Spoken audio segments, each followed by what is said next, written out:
the dailies. I'll start first of all by introducing the panel that we have here this morning, and I'll start with my extreme left, where we have Professor Peter Kagwanja. Good morning and thank you for joining us. We also have Barack Muluka, who is the Secretary General for ANC. Thank you for joining us. And last but not least, we have Professor Wajakoya, who is a lawyer. Thank you for joining us. And straight, let's dig into the dailies this morning, and we'll start with the Standard, where we have cornered Rotich to drop fuel tax. And gentlemen, I'm sure you have been abreast with what's been going on, but let me start with you, Professor Kagwanja. Does he have a choice than to postpone this particular pain? And again, when we look at it being if the president assents to the bill, the amendment to the bill, for it to be postponed for 2 years, are we merely just pushing a pain that we need to deal with now? I think we need to deal with the question of fuel, because it's the fuel that determines whether the economy will grow or not grow. You need it for agriculture, you need it for all sectors of the economy. Therefore, basically having an agreeable policy on fuel is about talking about the economy that is a vibrant economy that is operational. So I think what is coming through is that the population of Kenya doesn't want this fuel, tax increase. Possibly, it may not be put off completely, but it must be reasonable. I think also the increase was meteoric, too high for the ordinary Kenyan. So I think either it should be done away with, or you reduce it to reasonable. But looking at the budget that was presented before, our parliament, do we have a choice as a country? And again, are we paying for our sins in terms of the borrowing that we have done so far? I don't think it's the borrowing, because some of the borrowing is already paying for itself. I mean, take for example the SGR Railway. Last year alone, we got 1 billion from ticketing. We've not even started talking about the cargo. Mm-hmm. So most of the borrowing is paying for itself. Thika Road, I mean, it was it has, look at it. It has paid for itself in terms of the traffic, the income that's coming from there. Look at the property market around the road, along the road. So it's not really the debt. I know somebody want to push that question of the debt burden. That's what it is. No, it's not. It is how we balance the economy. Are we producing enough to be able to pay for our consumption, for example? That's okay. A big question. Let me come to you, Barack Muluka. Do you agree that the infrastructure possibly is paying off, and with time, Kenyans should be able to realize a better economy? The SGR, of course, cost a whopping amount of money, which is supposed to be recovered over time. But looking at this, the CS for Treasury is trying to raise money to, basically fund the budget.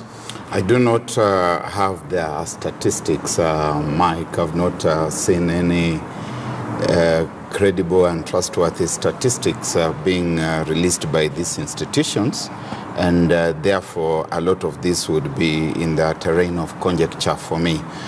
But the very indication that we want to impose a new fuel levy for 16%, so that we are able to meet our international debt, would indicate to me that there is a problem somewhere.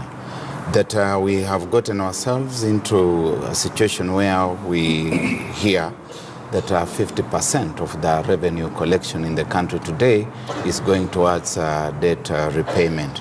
That would seem to suggest to me that the infrastructure is so far not paying for itself, because if it was, then we would not find it necessary to start this imposition. And I think what's happening here is that we find ourselves in a context where we want to actually raise revenue from virtually all sectors, and without saying so, we find the one entry point that is going to touch on everything, and so fuel is going to fuel revenue collection from virtually everything, because no sector is spared the moment you touch on fuel. Fuel. And do you think the CS has a choice but to, according to the standard here, he is cornered? And of course, we already had some protests taking place. We've also had some manufacturers and people who deal with mainly fuel products saying that they will also go on strike because it is way too high. The CS and the rest of us, together with him, are cast between the proverbial rock and the hard place. It's going to be fuel or something else. We have heard that if it is not the 16% levy on fuel, that he may have to review value-added tax virtually everywhere. Across the board, and which would push it, I'm told, to something like 18%, and which is the ruling percentage elsewhere in the East African community. That would still not be adequate. It might be able to fund just about 55% of the 79 billion that this is supposed to be covering, and therefore he would have to look for something else, maybe further borrowing. And you know that this problem emanates from borrowing. What we are not talking about is the IMF World Bank factor in this entire arrangement, because they have been the ones who have been pushing for this so that we are able to meet our international debt obligation. All right, let me come to you, Professor Ajakoya. On the Daily Nation, it says, Spain at the pump, worse is yet to come. So even if we postpone this, it is likely to affect us. And we do know that one of the 4-point agenda that the Jubilee government has is to do with manufacturing. Fuel will definitely affect manufacturing negatively once this 16%, well, it has already been implemented, if it is not pulled out. While I agree with what my colleagues have said, I'll take a different direction in answering you on this. The mess caused in the Ministry of Energy, the mess that has been caused in the Ministry of Energy and the oil sector, and I'm talking of oil and petroleum, where corruption has been the main thing, and where we've had deficits, where we've had Kenya Pipeline with this mess, that is one of the problems that has calibrated this increase. And unless we address that issue where the billions have gone, then we should not be talking about the international tariffs from fuel, the conditionalities from the World Bank, the conditionalities from IMF, and the obligations of General Agreement of Trade and Tariffs in terms of oil and energy and gas.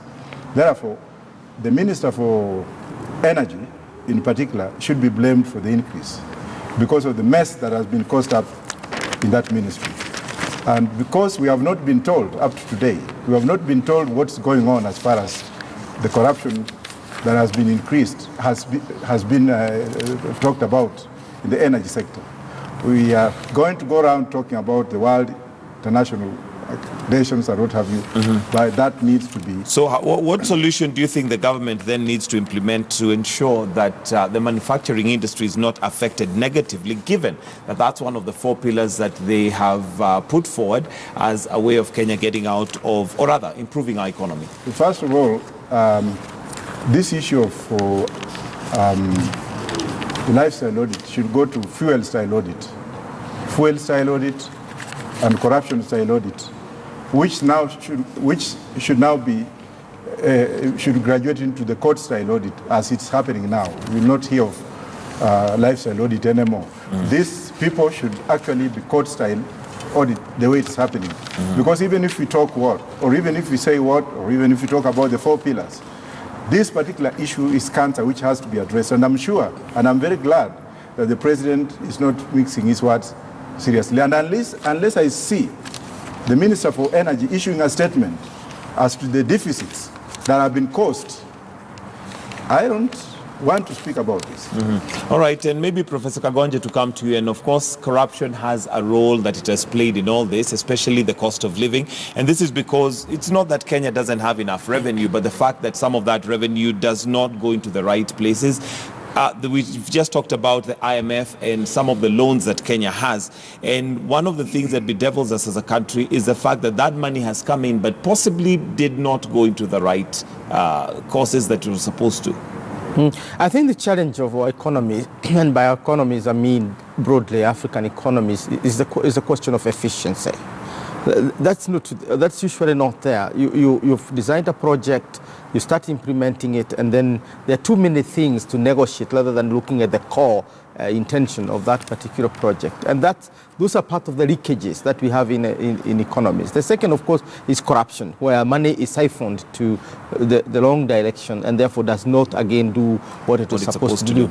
And that is the justification for the current campaign against corruption.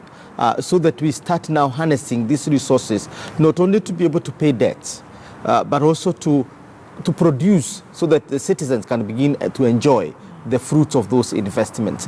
I don't think there is any country anywhere in the world that has emerged from situation A, which is poverty, to situation B, which is relative prosperity, without foreign debts. The Marshall Plan in Western Europe was all about bailing Western Europe from war to be like that. Today, America has over $17 trillion worth of debt. The 12% of it is public debt, and that public debt is owed largely to China, Japan, and I think Saudi Arabia. Now, so Africa is going to borrow where money is cheaper, is affordable for it. What I find strange is when now the IMF and the World Bank begin to micromanage economies. The other thing I find strange is when African leaders generally don't grow the economy in order to be able to pay the debt. You cannot pay the debt with the old economy. Yeah, if you have to borrow, you have to expand the economy to be able to pay. So we are expecting that for the SGR railway to pay itself, we need to have sufficient cargo. We need to encourage tourism so that Kenyans are moving up and down so that it can pay for itself. Otherwise, if you build it there, it's no different from a flower that you buy and put on your table in the house. It doesn't make sense. Doesn't make sense. All right, and Barak, coming to you.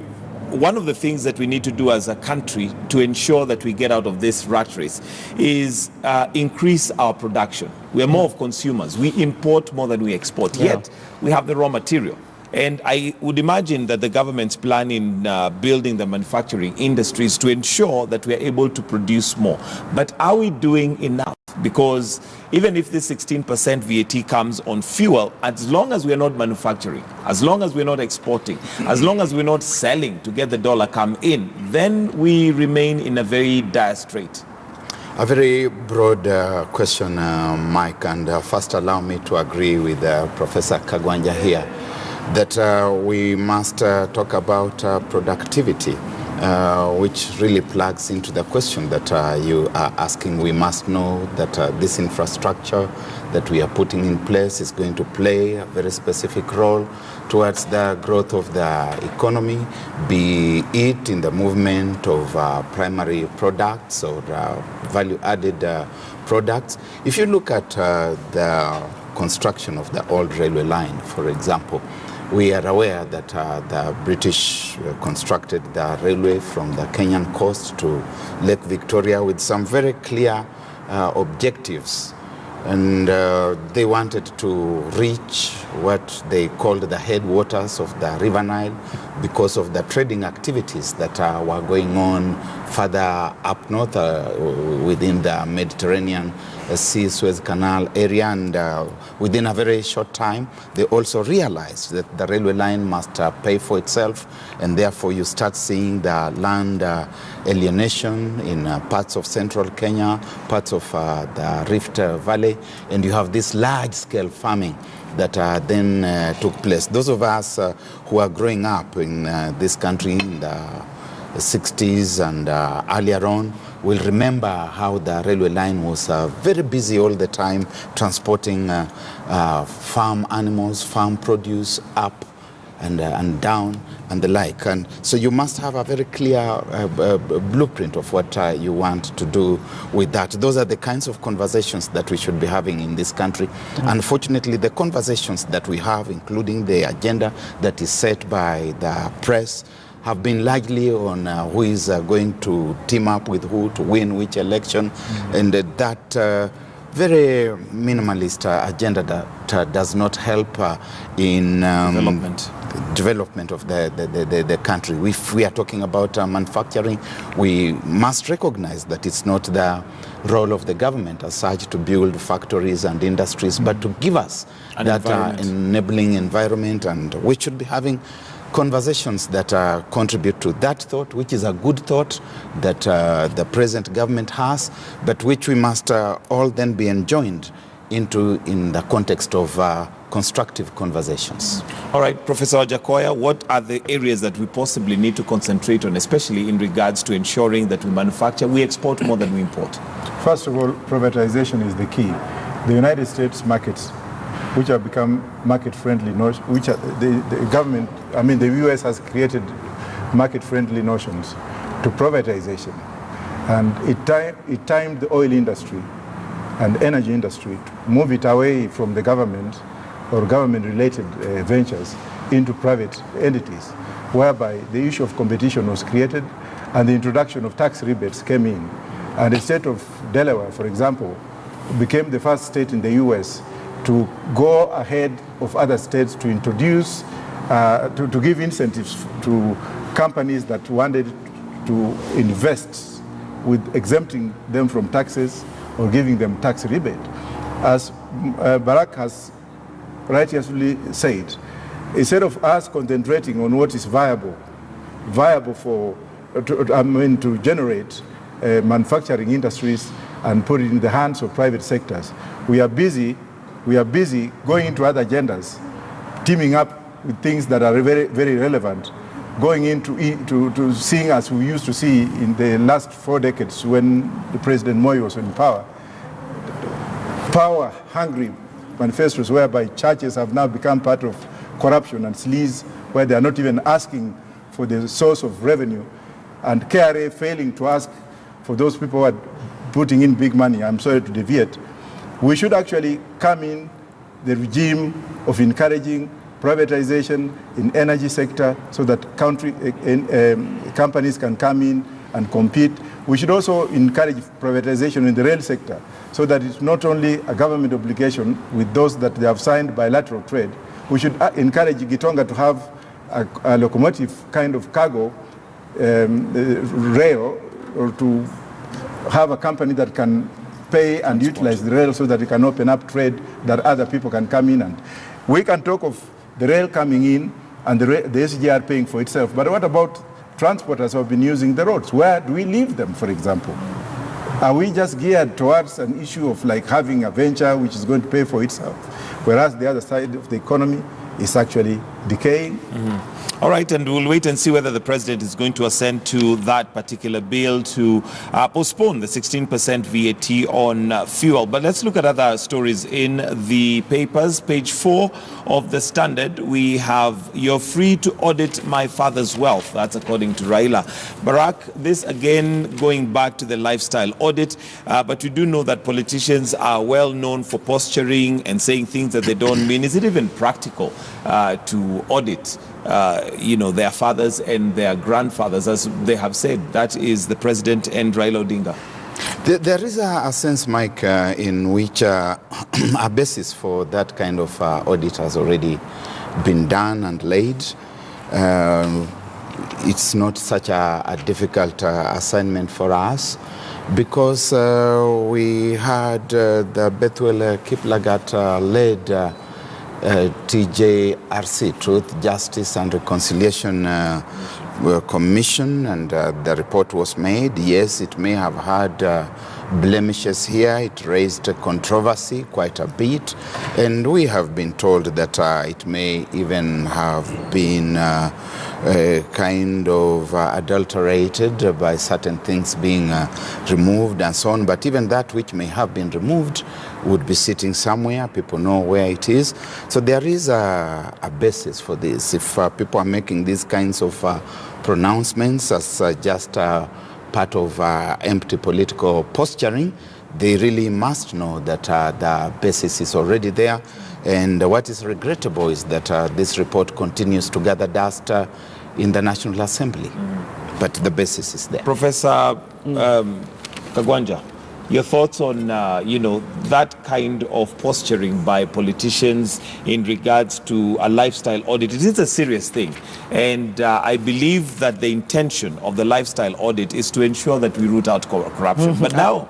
I like the way former Prime Minister put it in public, which is mimi mweupe kama pamba, I'm as clean as cotton wool.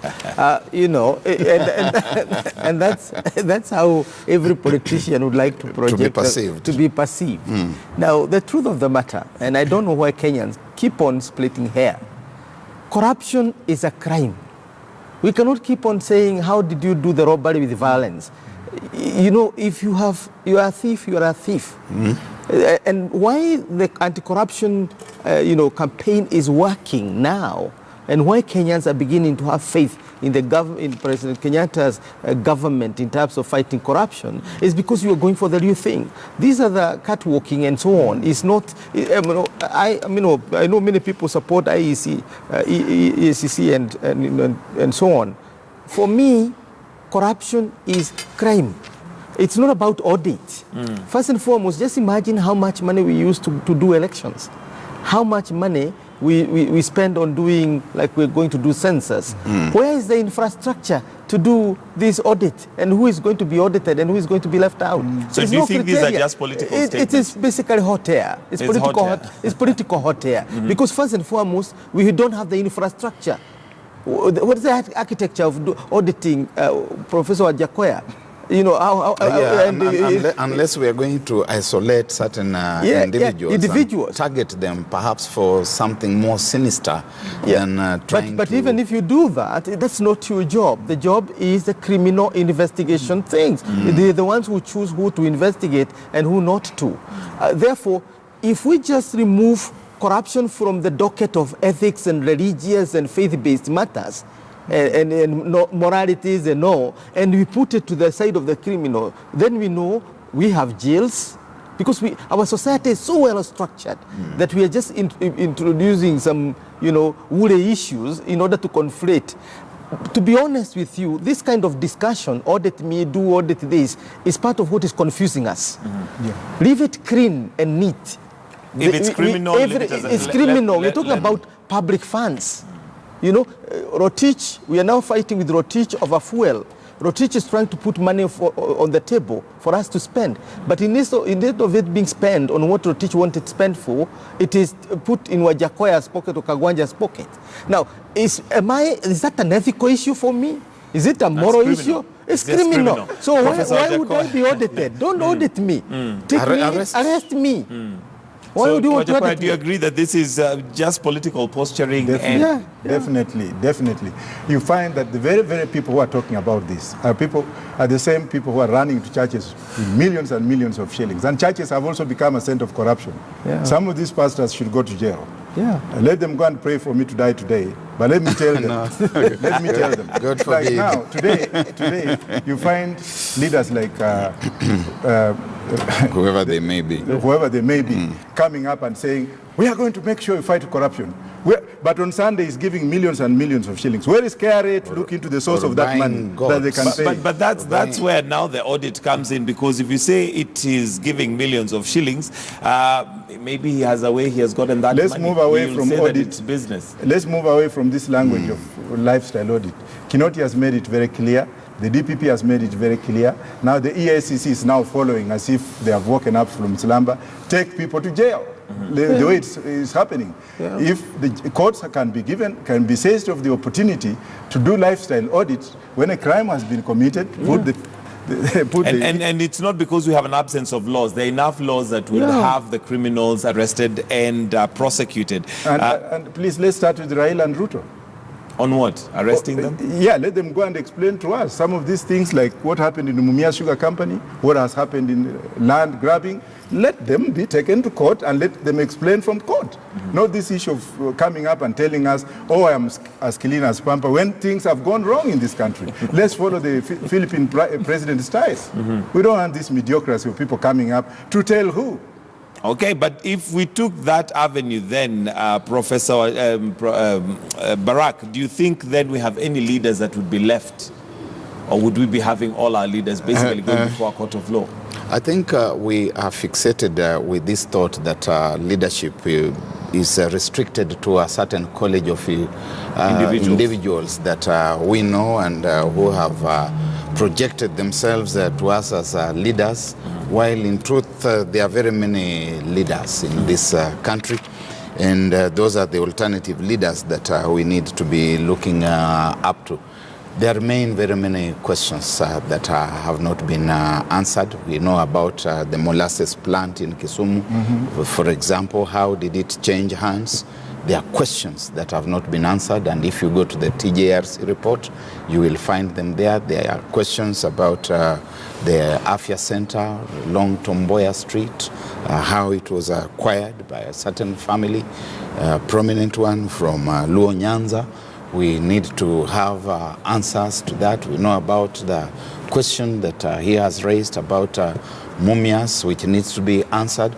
We know about petrol and petroleum products importation in the country under the so-called Nusu Mkate government, which have not been answered. And many times people tend to mystify themselves and start projecting themselves as Mr. Clean. And because we have got a brevity of memory, we follow them and we worship them and we say, yes, Mr. Clean has spoken and is as clean as grade 1 cotton wool. No, that kind of posturing must end. And people like these ones who are telling us that they are ready for audits of themselves and families, we need to ask about something that happened in this country in the 1960s, which was called the Luo Thrift Company. And what the person who was called Rapenda did, and what that kind of wealth has done in Luo land, and ask ourselves about such things as Roadways Nyanza, where that kind of wealth came from, or Kilindinya, where it came from, Lodwe Bas, where it came from, and so many of these things. And people should not think that we do not have the institutional memory to take them to task. But it looks like we don't, because they still are the leaders that we put back in place. Professor Kagwanja? No, normally, we have to do a soul searching as a nation, and this is some of the issues we have with the TJRC. Do we want to dwell on the past, digging graves and looking for dirt and so on, for what our great-grandfathers did and our grandfathers did and so on? Or do we want to move on as a country? Where do we draw the line? Because there is something called moratorium. And nations really draw a moratorium. So this country needs to draw a line. And the line is from, let's say, 1900, that's what we are investigating. Or you move it up and say 2000, that's what we are investigating. Or you simply say we are investigating from 2017. And then we forget about it, because there comes a time when, for example, and that is the greatness. I met with one of the Ghanaian leaders way back in 2003, and he told me that you Kenyans are great people, you've done it again, because we decided not to deal with the regime that was there in the past ruthlessly, because we would have been preoccupied with dealing with that regime rather than rebuilding our economy, by not refocusing on that regime, in spite of the bitterness and anger that we had. Some had been maimed, some had been injured, Matibas and others were in hospital. We knew that as a nation, we knew. But we decided to deal with the future. And Kibaki focused on the economy. Kibaki focused on infrastructure. He focused on education for our children. Now, Uhuru is focusing on the 4 pillars. The question is, we need to draw a moratorium on this. And I'm sure Honorable Raila and others would want to help us to move to that level, where we draw a moratorium, where we don't keep on talking about historical injustices from whatever. History matters. Moratorium is good, but I think moratorium also goes hand in glove with the reparations. That we must know that you are where you are and I am where I am because of certain historical happenings, some of them which stay in the docket of injustice. And therefore those who have unjustly enjoyed certain benefits and which have thrust them into certain relative advantage need to pay reparations. And to be questioned. I'll ask you to hold that thought, because we need to take a short break and come back with political